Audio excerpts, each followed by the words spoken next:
สมมติว่าไม่ได้ดูนะห้องน้ำอยู่ที่ไหนพูดภาษาอังกฤษได้ไหมนี่อะไรนั่นเท่าไรไม่เข้าใจ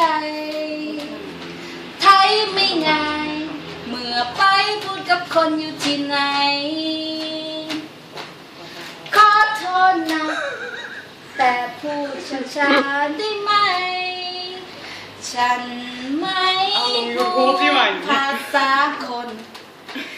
แต่ฉันพยายามมากมายเพราะว่าอยากเป็นเพื่อนของเธอแต่เธอคิดว่าฉันพูดดีๆแต่ฉันไม่เข้าใจอะไร you say to me ขอโทษนะแต่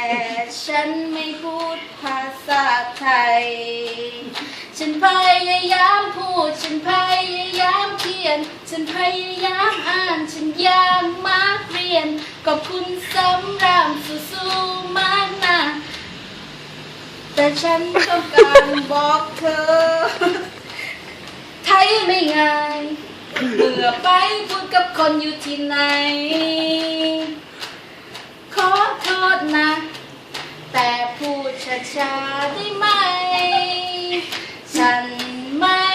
พูดภาษาไทย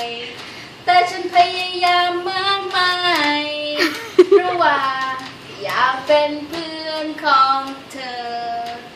แต่เธอคิดว่าฉันพูดดีๆแต่ฉันไม่เข้าใจอะไร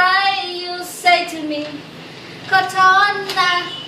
แต่ฉันไม่พูดภาษาไทย